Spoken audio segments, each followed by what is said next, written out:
Hello and welcome to Change Your Story, Change Your Life. I'm your host, Mitch Austin, now Reverend Mitch Austin. My first show is the Rev. I know, I'm so excited. So Change Your Story, Change Your Life is a show that was based on my Rise and Speak program, where I help people review their lives and come up with a message of love, hope, and inspiration, and then speak that message aloud. And what I noticed in the class, when people started talking about their life story, their defining moments, that lesson or blessing, everyone got healed. And I thought, wouldn't it be great to have a show based on that? And that's this show, where our guests talk about the defining moments of their life, the stories that they've changed, and some of the lessons, blessings, and things that they're teaching in the world.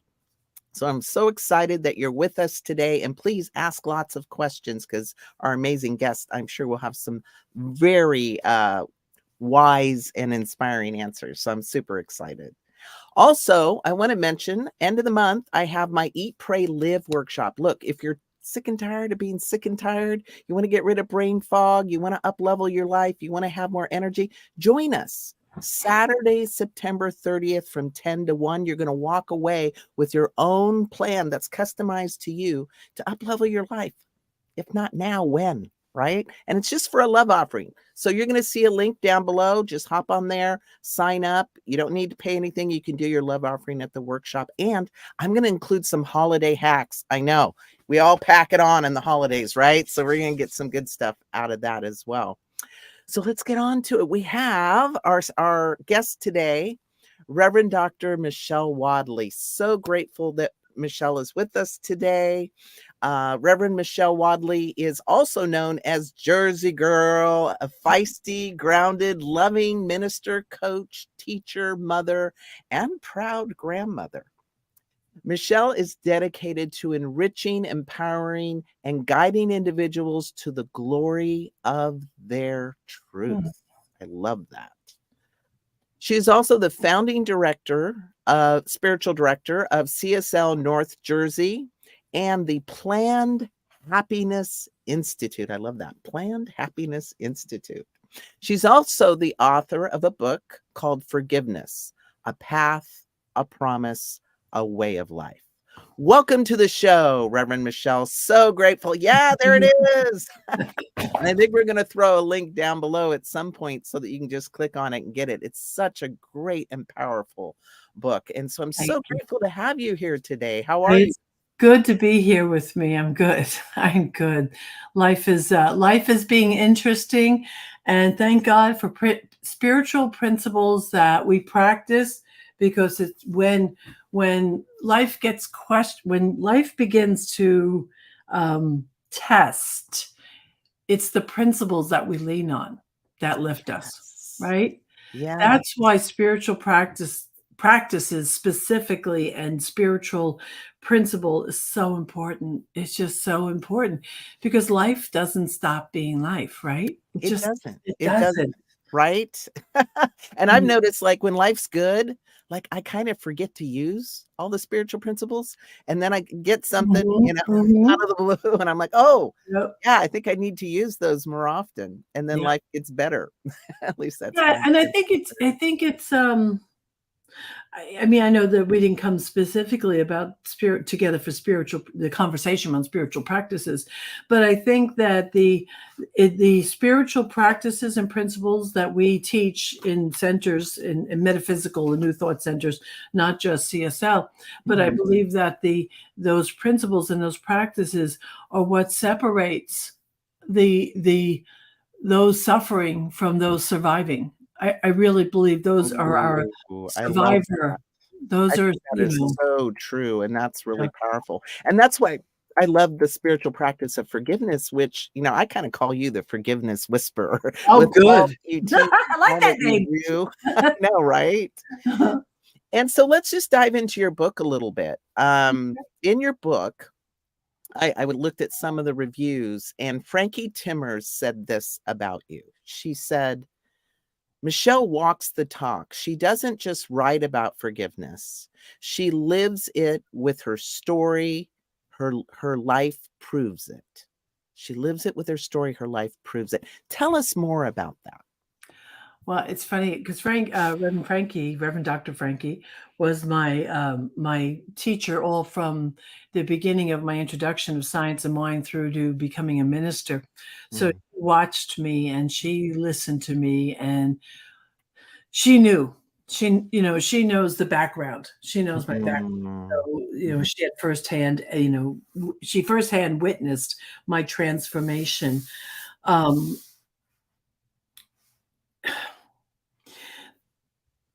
Up to even recently, a couple of weeks ago, I had a complicated, disappointing, and hard conversation. Mm. And as we were saying before the show starts, or maybe it was during, life doesn't stop being life. No. So I'm so grateful for my practices and my forgiveness practice, because in the book, one of the key points in the book, and there's a few distinguishing points that I think really matter, that make it important enough to really pick up and read. And Mm. that is that we each have within us this place of innocence, Mhm. this place of purity. And Yes. it doesn't go away, right? Mm. So if I believe that it is there, then it's from that place in believing that that's in you and then that's in me. And Mhm. so that supports, and this is something that Emma Curtis Hopkins says, that people aren't out to get you. It's just sometimes we're clumsy, and when we're reaching for our good, we bump up to others. Some people are a little bit more intentional, I get it, but even in those intentional upsets, I think that people are not in touch with that place where that exists within. And Yes. so if we can remember that place of perfection, that place of innocence, we will assume innocence in conversations. We will assume that someone didn't mean what they said, or they just said it unskillfully. But we can do that without having to make someone wrong, without it being awkward. So that practice of me seeing that in you, that's a namaste practice, right? The Yes. divinity in me salutes and recognizes the divinity in you. And Yeah. there's another Sanskrit term that I learned from Deepashi's Chatterjee, a leadership author, is tatwamasi, Hmm. am that thou art. Mm. And so either it is or it's not. That's true. Principle doesn't stop working because you don't like it. It doesn't just That's stop. true. That's So true. either I believe in you as that you are a facet of me, and if you suddenly were rude to me or suddenly said something unkind for whatever reason, you're having a rough day, then either I'm going to believe in that place of your perfection and your wholeness and that place of innocence, or I'm not. But if I do, it helps me to let go of the human action. It helps me to let go of that and to go to that place where you and I are simpatico. Yeah, and I love this idea, and, I'm just kinda thinking of my own story and history as you're talking, and what I do know is there's kinda like small T traumas and big T Mhm, traumas, mhm. right? And, unfortunately, I think sometimes people are so broken that they spill Mm, over their capital T, pain onto us. yeah, My father suffered from something called sadistic personality disorder. So he got pleasure from inflicting emotional distress or pain on others of lesser power. He wow, was intentional about that, yeah. right? But I have to believe somebody who's intentional about doing that must be really broken inside. It's the simple hurt people, and healed people love. Mm. Hurt people, and Healed it's people. not to give excuses. No. And I think a lot of people think, that we get labeled or categorized as, new thought, new age, mumbo jumbo, Right. bull. Okay? Because the fact is, what is your father's name? He's still alive? He's not alive anymore. Pete was his name. So Pete, something caused Pete to be that way. Yes. Yes. That's not who he is. No. That was his behavior. Yes. Pete was not his behavior. You are not your behavior. I am not my behavior. Mm-mm. Sometimes I'm really good at what I do. Sometimes I make errors. And I don't want to attach myself to collecting and listing all the things you've done wrong or that you've done wrong to me, because then I have to carry that. Yes. We have to carry the burden of our judgments. And I think people forget that a lot. We have to carry the burden of Yeah. our judgments. I love that. I love that. Yeah. And we're doing a do-over right here. In our last show, you had said something really powerful. You said you can't be righteous and be free. Yeah. You can't be righteous.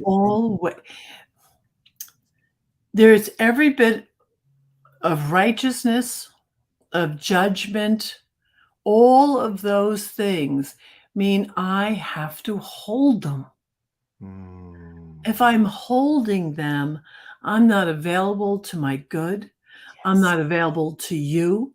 I'm not even available enough to God as me if I armor myself with righteousness and opinions and judgments and a sense of superiority. They cannot coexist, because many of those things are born of the ego. And so I get so busy feeding them, I'm not available to my own self-love. Oh my gosh, I love or that. to be the place of love. So Absolutely. And I love to think of our consciousness like a cup, like there's volume. There's only so much volume. You ever said to yourself, you're full, like you're just full, like you can't take it? Well, we have only so much volume to our consciousness. And if we're spending some of that high level real estate on judging people or, trying to get even or withholding love, I mean, that's exhausting. That's totally, completely exhausting. And to be clear, holding on to resentments, judgments, opinions, righteousness, holding on to all that ages us. It causes stiffness in the body.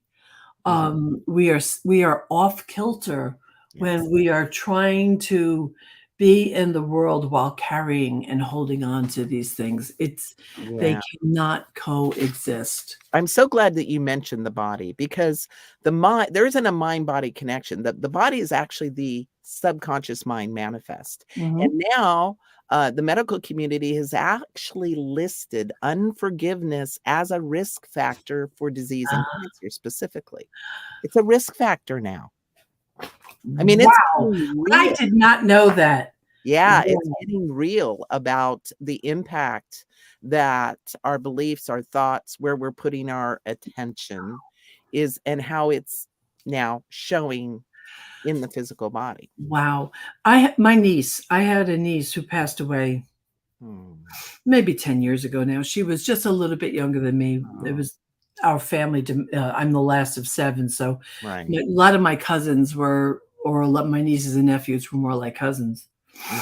And she died a horrible death due to melanoma. Awful. It was awful.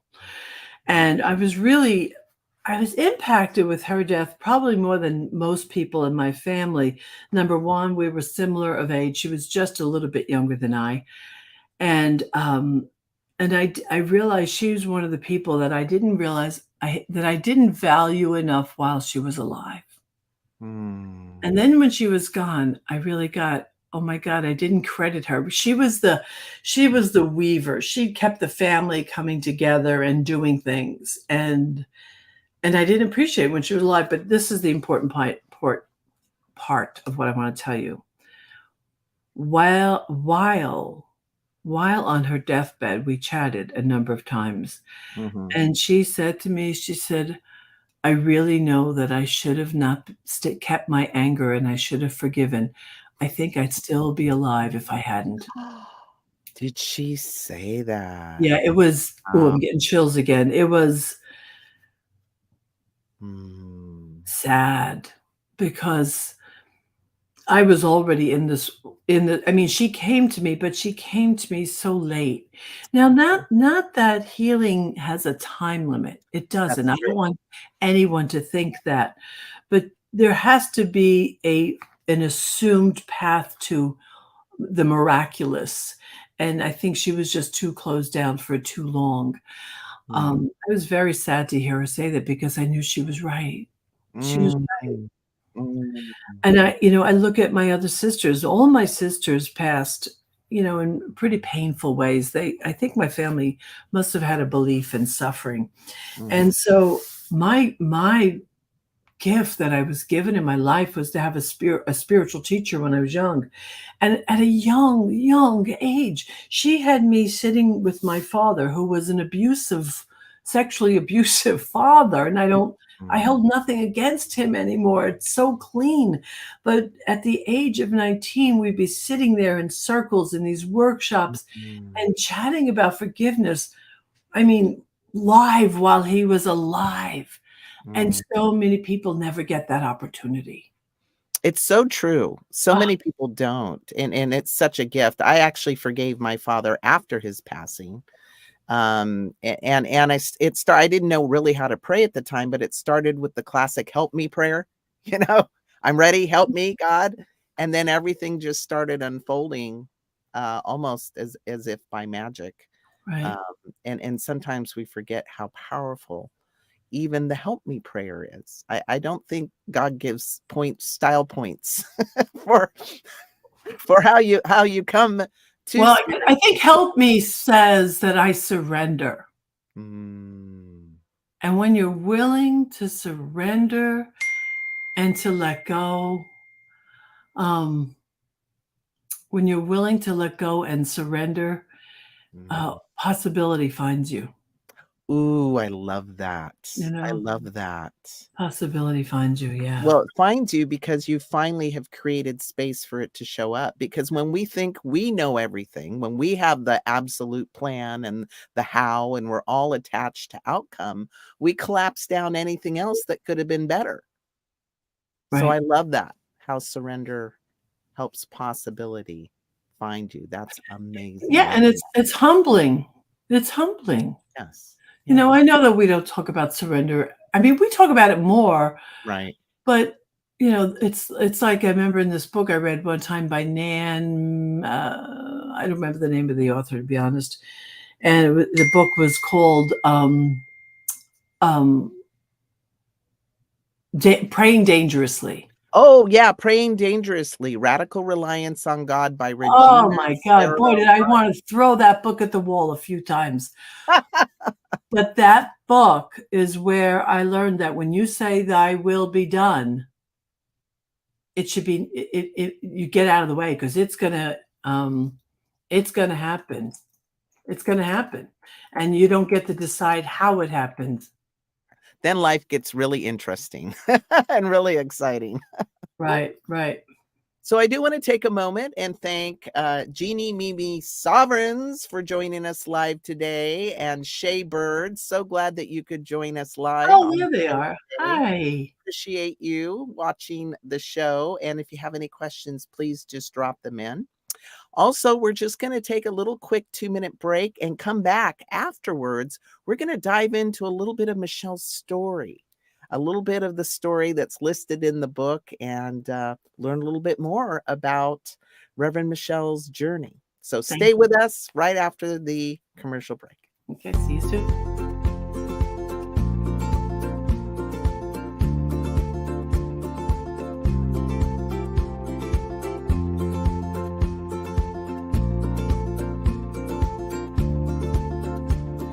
Blessings, everybody. My name is Jafon Seeley.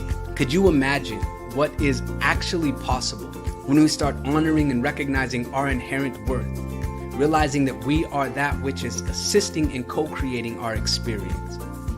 And with that understanding, start recognizing that every human, every individual, everything that we interact with reflects that same inherent worth. It's not about an adventure, it's about the atmosphere of the consciousness of adventure, the lifestyle of adventure. How many people would say that their lifestyle is adventurous?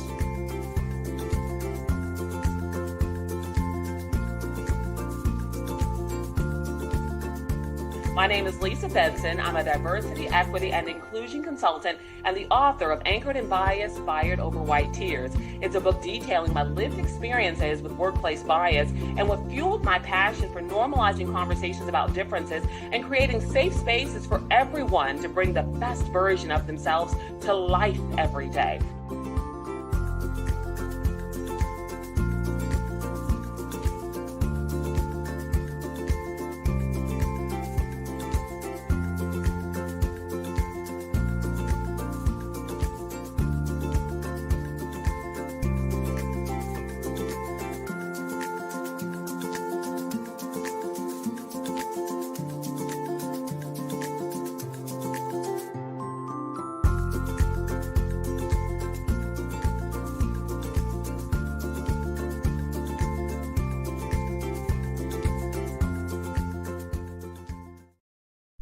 Welcome back to Change Your Story, Change Your Life. I'm so glad we ran that commercial, the ANTN conference. Look, don't walk, run. If there's any way you can make it. I still remember last year's conference. Wasn't it amazing? Yeah, it's a very sweet gathering. It's very gentle and yeah, I'm not going this year, as I said, because I have a project that I need to pay close attention to, but otherwise I would be there. Oh, it's amazing. I'll be there. I'll be graduating. So even more reason to go. And I'm going to be offering a workshop, Empowered Communication for Spiritual People. It's one of my, I love teaching this workshop. So we're going to have a good time if you can make it. I'm so sorry, Reverend Michelle, you won't be there. Yeah, next year. I'm going to miss you.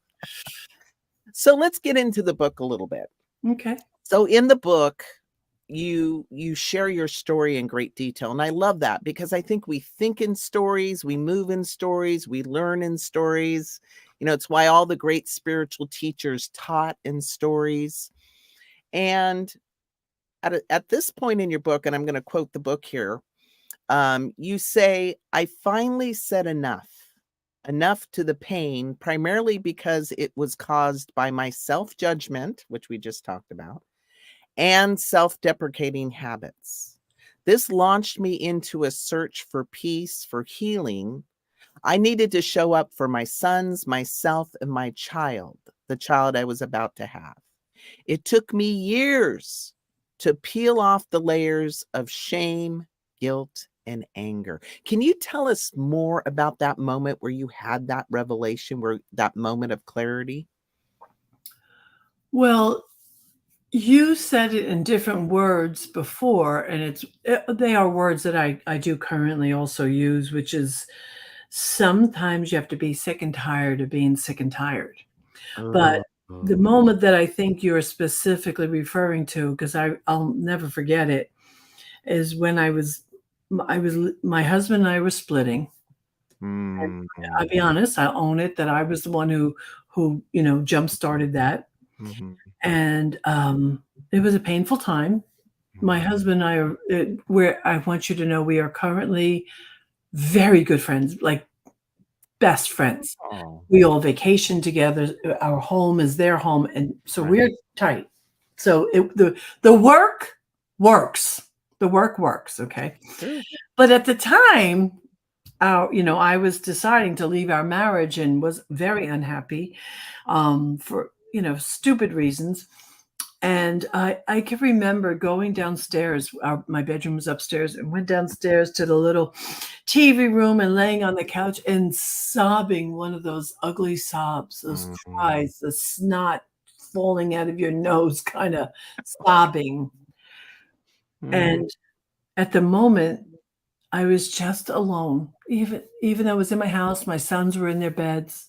My soon-to-be ex-husband was upstairs in the bed, and I'm laying there, I'm in pain, and just feeling like I didn't know what to do. And then somehow there was that voice that lives initially far back in the back of your head, and as you learn to listen, it comes up a little closer, right? And that voice basically told me that there was still something in me worth saving. And I listened to it. And so at that moment, I decided to believe in myself just a little. Just, I saw before on the bookshelf. On the bookshelf of the commercial we just saw, Jeff had on his bookshelf Atomic Habits, right? So Atomic Habits is all about changing habits one tiny percentage at a time. All you need is one thought to alter the way you see yourself. And in that moment, that thought that I was worth saving was what I needed. It's like, when many spiritual teachers, we initially start in life, stimulus and response. Yeah. Yes. And then we learn meditation. All of a sudden, it slows down. And then we create a gap. And that gap can be minute. But that minute gap is choice.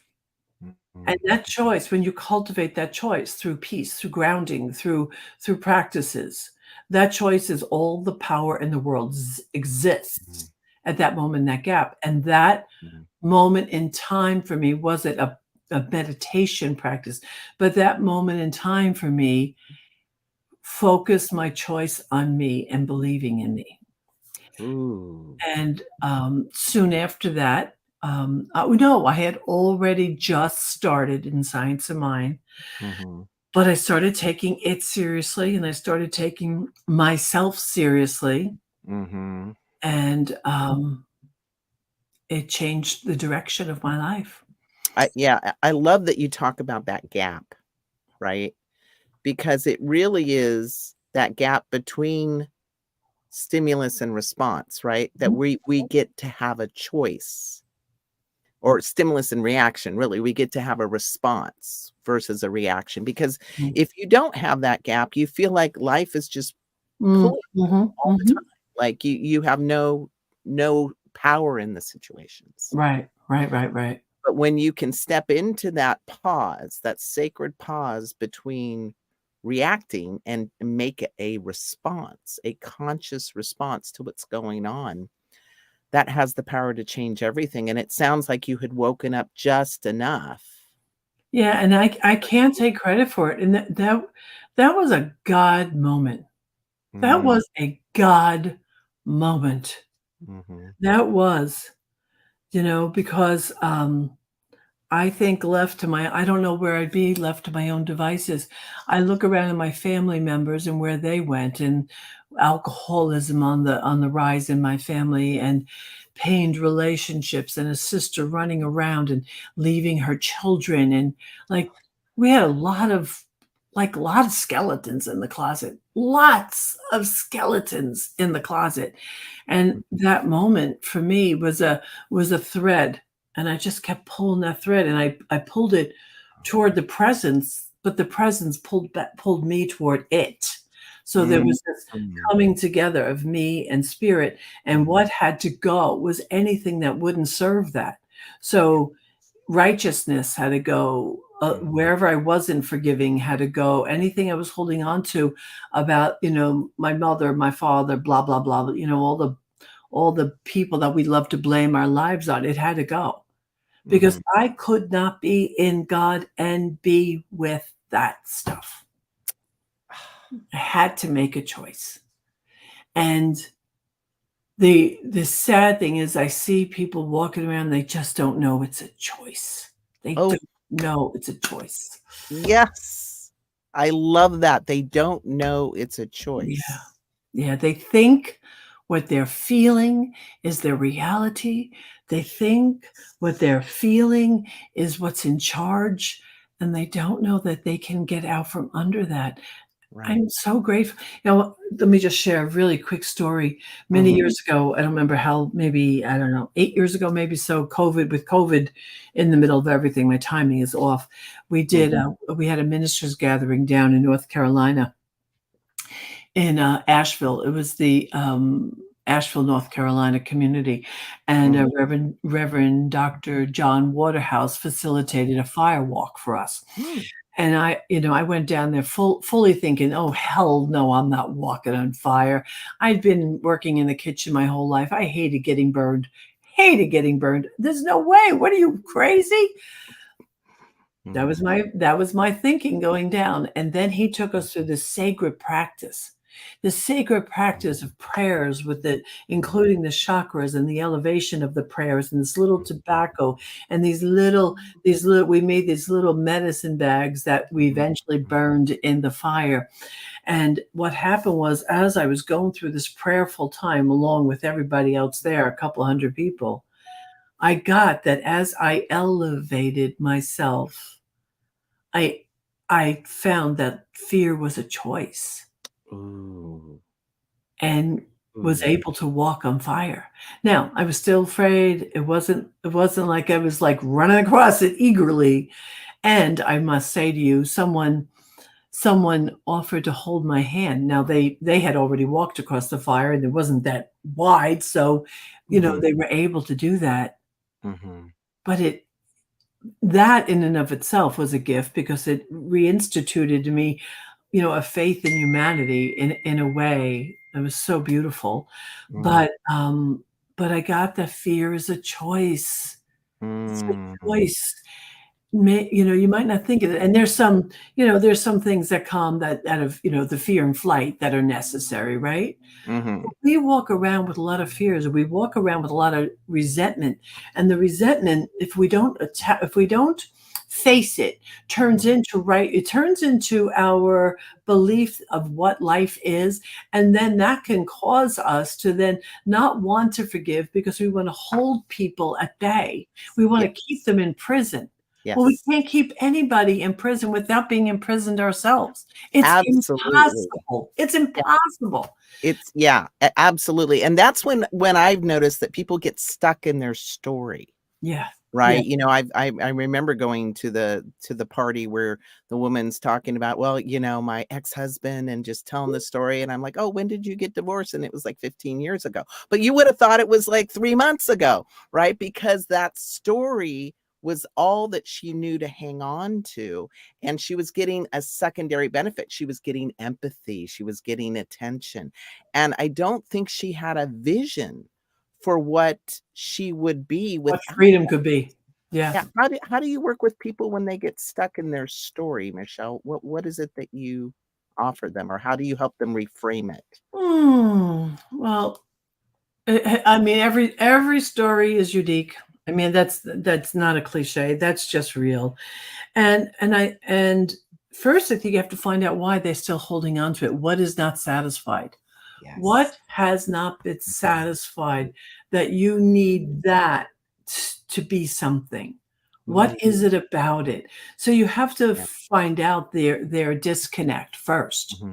And you have to bring logical reason. You have to build a case. I call it building a case. We in the class, we call it building the forgiveness muscle. Right? We call it that. But in this instance, I build a case to forgive, and what I will work with them to, as much as I can, to get them to see that as much as you are holding on to that story and your righteousness about it, again, we just said it a second ago, you're imprisoned. I can't continue to think that, and I don't think this about my ex-husband, I want to be clear, but if I had a story about him, I can't be in that story about him and have freedom. Again, these are incongruent. I remember, being very challenged by my eldest son, who, we had a questionable relationship for many years. And I realized that if I didn't let go of my guilt and shame for thinking I was such a crappy mother, I couldn't be in the presence of loving him the way I wanted to. Oh, We that's have to make choices. Either I'm going to be that place of love for him, with him, or I'm going to carry these judgments and resentments against him. right. And my shame as a mother, my opinions as myself as a mother, which at the time was not great. So I had to let go of my own shame so I could be present to him.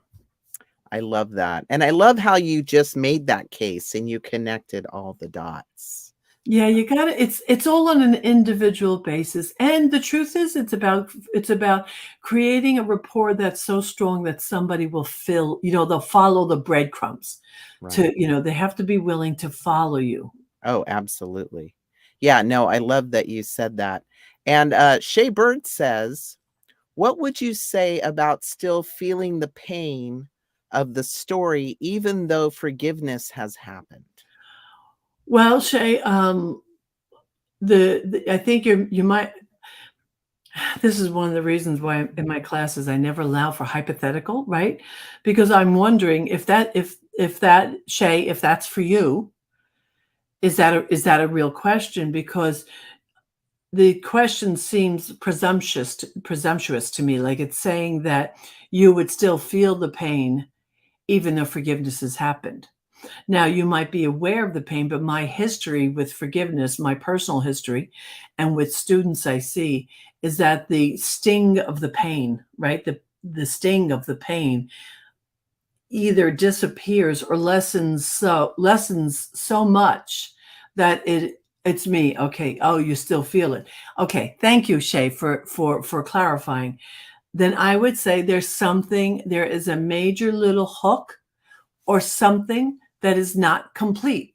Because if it were complete, you would be free. Like, for example, I can tell stories now about my father, but I'm not in the pain of my father. Now it has become a memory.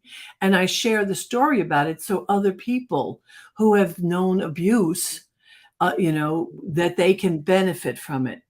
But if the pain, if you're still feeling it, let me say real quick that there's a lot of forgiveness books, there's a lot of forgiveness processes, but one thing that I do in the book and I do in the course, and we do have a course coming up in October, by the way, which I didn't list here. I'll try to get the link in a minute. But one of the things that happens is, or that people don't know, is that some of the reason that we are still in pain has to do with the fact that some of the stuff lives at the level of the subconscious. Yes. So what happens is we are trying to forgive at the conscious level, but forgetting about the subconscious. The subconscious must become part of the conversation. Does that make sense? And part of the healing process. I'm trying to leave a link here. Let me give this to Shay. Yeah, because I love what you said about that, about the subconscious part. And again, the body being the manifestation of the subconscious, in that our issues live in our tissues and they have a memory system to them. I've been learning this recently with my own kind of healing journey around trauma, and that the logical mind, that's not the domain of the logical mind. And so working with the subconscious and doing shadow work and other types of strategies, I think are very necessary, because there's the event and there's the person, right? So I think sometimes we can forgive the person, but the event, the sting of that event leaves an echo that needs sometimes different approaches to healing, what has transpired. And I want to speak to Shay again, if you don't mind. Shay, thank you. Thank you for playing today with us. My father, just to be clear, I'm not holding my father in any ill or evil way any longer in my life, and I'm grateful. I'm grateful for that. However, at a time when I was still completely immersed, knowing that my father had abused all of my sisters, and at that time I didn't know yet, but the abuse had gone down to granddaughters. Okay, didn't know that. But I can remember my friends would come over the house and they'd talk to my father. They'd say, "Oh, he's so cute." And I think, cute? Mm. And Shay, I promise you what I'm about to tell you is real. I still have an inkling today. It has led to me having a thing about fairness. And I fully understand wanting someone to validate your upset. And often, not specifically around my father, but with other things, I want you to understand why I'm so upset. I want you to get it. And there is a value to that, because if you can get that itch scratched properly. And that's why with a professional, with a practitioner, with someone who's doing this work, because what our training has caused us to be so empty that when I listen to someone, if I were to listen to you, Shay, you would be received into this vast pool of love, right? But if you're talking to people that just don't get it, it's just bouncing back and forth. Mm-hmm. And so you have to be able to share your story with someone who really gets it. Matter of fact, I don't mean to do a commercial, but on October 1st, I'm doing an hour and a half workshop after my Sunday celebration, in person and online, and it's called Women Rise. And the purpose is for people, specifically for women who have stories, who either haven't been willing to share them or didn't know how. So I want to give this opportunity to create this safe place, this chalice of love, so some people can lay down their burdens. You have to be able to lay down your burdens. And if you haven't, then they'll continue to hurt. Yeah, absolutely. And I love what you said about that, and having someone witness, someone to witness what happened, because there's healing in just sharing that with one other compassionate and understanding human being. And Yeah, that qualifier is important. I've experienced that in my story too.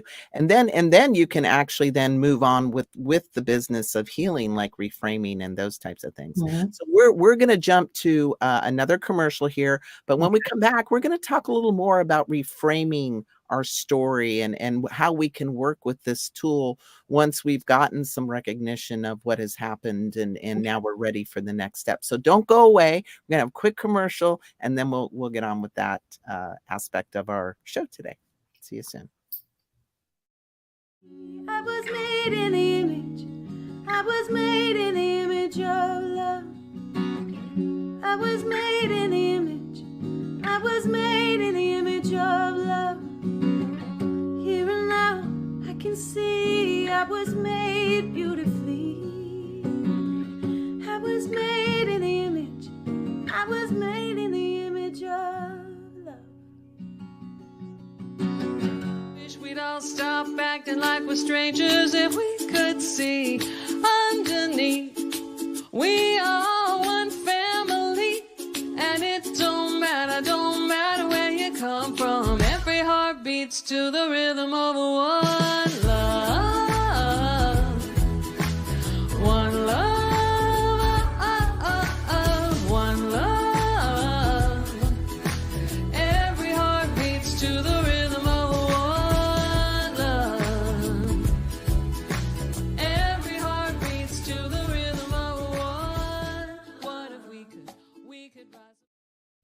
Welcome back to Change Your Story, Change Your Life. I'm here with Reverend Michelle Wadleigh, and we are now talking a little bit about where we go once we've had the transgression witnessed and some healing and some compassion around it, how we can work with the story to shift the story, to reframe the story so we can start to reclaim some of our power and our healing.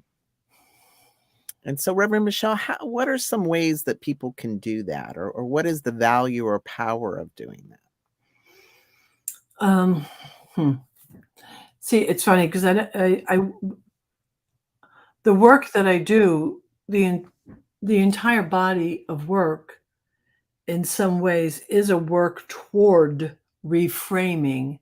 And yet that's not necessarily the particular tool that we use yet. What I know, and I'll very specifically, and I can only, I don't share other people's stories. When I think about what had happened to me in my life, so there's a difference between being a victim and being victimized. Ooh. we can be victimized, but Mhm. that does not make us a victim. Ooh, say more. Well, one is a verb, and the other one is a noun or an adjective. So Oh. I've had things happen to me, but I do not take on that title to Mhm. discern who I am. It is not who I am or how I show up. Mhm. Because to be a victim is to be at the mercy of everything. And if there's anything that I teach more than anything else, is that we're not at the mercy of what was, not now, not ever. We're not at that mercy. Not Ooh. now, not ever. So the way it gets reframed is I am who I am because I walked through this pain and because I had to walk through the pain. I Mhm. was telling a colleague the other night, and who happens to be a psychotherapist, and I swear to God, she probably, if I was a client, she probably would have been going cha-ching, cha-ching, cha-ching. And here's the truth. My family and where I grew up, I was one rung above white trash. Just Mhm. one rung above white trash. Mhm. And I'm here by right of consciousness. I fought my way here, and no one can ever take that from me. Mhm. I somehow decided that I was going to climb out of the hell I was in and nothing was going to get in my way. And I did it one moment at a time, one switching of thought at a time, one re-identifying myself at a time, one prayer at a time. Mhm. Because prayer is critical in this work. And whether you call it prayer, affirmative prayer, you want to just call it changing your mind, but in a way that where you're so involved that because and I know you've heard me say this before, because prayer and treatment seeps into places where nothing else can go. Oh, I love that. So when it comes even to the subconscious, if you really want to reframe something, you have to be able to surrender to a new process. And when I say I am the power and the presence and the love of the beloved one, this one holds me, lifts me, guides me, and it clears out that which is in the way. And right there, I am reframing.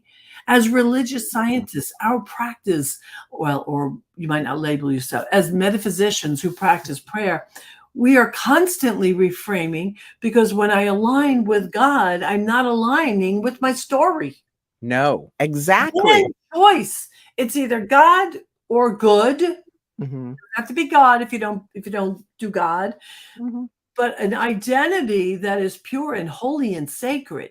And so so one's here and one's here. Again, I have to make a choice. You cannot honor two gods. Exactly, and when you make a choice, that's gonna inform the dialogue or the story that you're telling, Yeah. right? If I'm a victor, this Yes. is not gonna hold me down, And right? it changes the way your brain responds. And your brain affects the way your body responds. But this is not a quick fix. You have to change your mind. Who was it that said it? You have to change your mind and keep it changed. You have to change your mind and keep it changed. Yeah, Now you still might have to do some of the emotional, handy with the right, hard lifting, the heavy lifting, right? But right. you have to change your mind to being free, to being worthy of being free. I Yes, love that song by Jesse Powers. I adore that girl. Oh my God, she's amazing. and I think she just said she was created in the image of love or something. I forget Mhm, the exact line. mhm. But one of the things that we recite all the time at my center is I am the place where love resides. Oh, So if I am the place where love resides, anything unlike it must go. yeah, it can't exist in the same space, Can't coexist. and So that's another way of using the mind, right? yeah, yes, yes. So Shay, bless you for your transparency today. But when you remember that you are the place where love resides, Mhm, and it might take a little longer if that's all you ever do, but that affirmation in and of itself mhm, will slowly um, um, will help you to slowly break away the story that's holding the pain in place. It mhm. will. The way we say it in the book is you break the chain of pain. You break the chain of pain Yes, by yes. reaching for what it is that you want. Yes. And it's so critical to break that chain of pain Yeah. because forgiveness, unless we're forgiving, if we're not forgiving, we're carrying that lower energy Mhm. in there. And that lower energy is going to spill out somehow. It's going to spill out as being short with somebody, or it's going to spill out as withholding love, or it's going to spill out as judgment. So until we get in there and do our work, right, we're going to be another link in the chain of pain until we heal it. I think that's kind of the big, that's what's at stake here. Are we going to continue the chain? Or are we going to break the chain? You know, because the mind, I love referring to the mind as an untrained puppy. It's going to do things, and we're either going to train it, bring it in, right? And remember that I am the place where love resides, or do my gratitudes, or do my prayer, or right? Or we're going to let it run around and go all over the place. You know, it's I'm in the middle of a couple of shadow classes right now. I do shadow work also. And so the way I refer to it is that we have to bring the parts home. Ooh, So when we bring them home, yeah. they stop trying to show up somewhere else. Ah. We have to, you know, bask in that. That's, I mean, it starts to sound so like therapy, but the truth is, this is hard work. This isn't for the feeble-minded. Lazy, you don't just wave a magic wand and oof, Right. I'm free. Right. Now, those moments happen. I've had it happen to me. I've had it happen, but I wouldn't sit around depending upon it. Right. And I got to tell you, Mitch, I want to keep beating this drum, because what I know is that it's not fun work. It's not sexy work. It's not like your lovely workshops where you set a plan for for this possible life. It's like, that's more uplifting. What I do is not necessarily uplifting, because first we have to go down into the dungeon of the dark. But the fact is the freedom that comes, and then we stop being at the mercy of life, and we stop being at the mercy of conditions and of the world's the opinion of us. Yes. I mean, I'd love to see the world at large just be freer. Oh, and we'd have a much more peaceful planet, right? You know, and I love that you said not be at the mercy of life, because that's what it feels like when you don't have these tools, when you don't have this awareness. And the truth is, yeah, it's hard work, but we can do hard things. And it's hard not to forgive. So choose your hard, because if you choose your hard, you can choose your benefit. I'm going to write that down. Don't choose your That's hard. going to be my next week's blog. Choose your hard. Choose your hard, because then you can choose your benefit. Otherwise, all you can do is damage control. And then that just doesn't ever feel good, you know. You know, I mean, my life isn't everything I'd like it to be, but I tell you what it is. There's a lot of freedom, a lot of open space. I now find joy in things that I used to not even notice. I mean, joy is when you're not carrying the pain of your past. Joy is like ready for the picking. Silly an analogy. The weekend I just spent at the house of very good friends down in Pennsylvania, and they had a Kusa dogwood tree. Now, horticulturists and people that love trees will know what that is. But this tree at the end of the season has this seed. It's about big, and they're red, and they look a little prickly on the outside. And I know we had a tree next door to us where I used to live, and they were so annoying. They'd fall all over the driveway, and they were sloppy, and you'd step. I didn't know they were edible. Really? So I just found out they were edible. Wow. So the joy of finding out, it was literally like a little kid in a candy shop. I found out that, I could pick the fruit of this tree, and it has a sweet, almost tropical, not much meat to it. It's a little thing.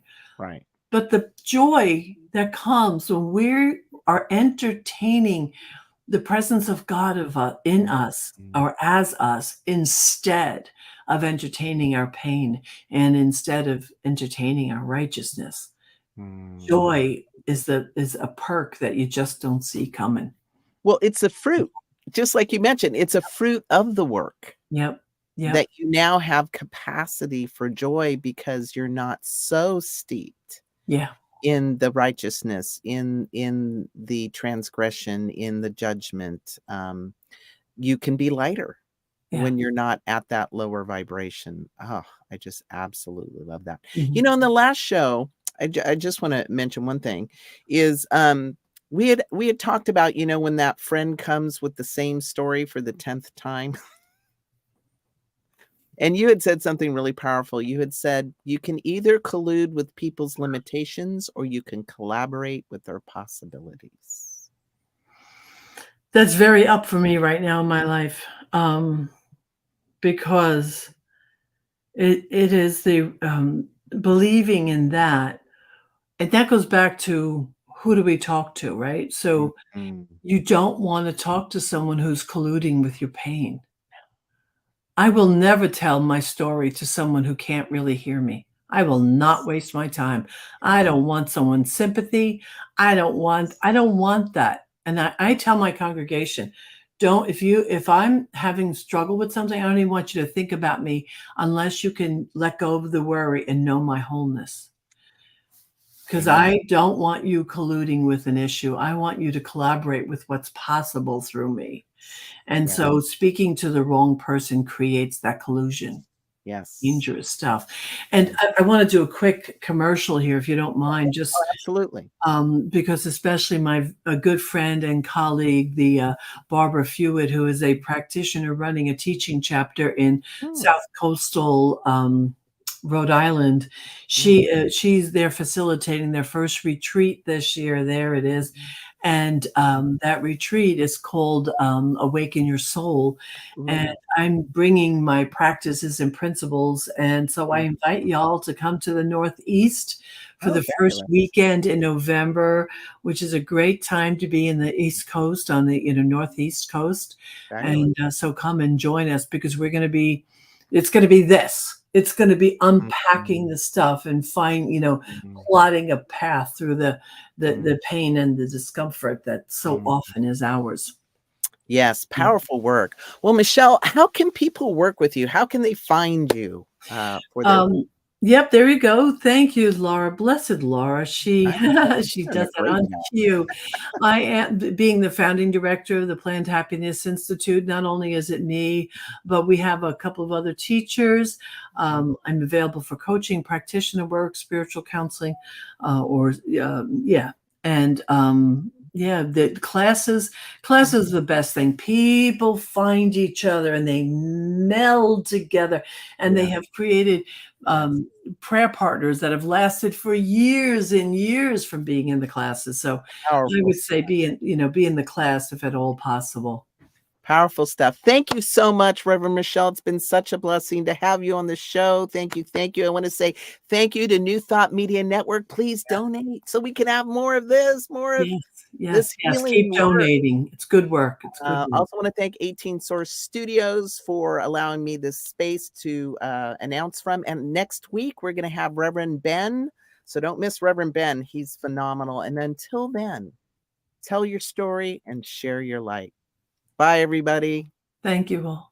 Thanks, Mitch. Thanks for watching.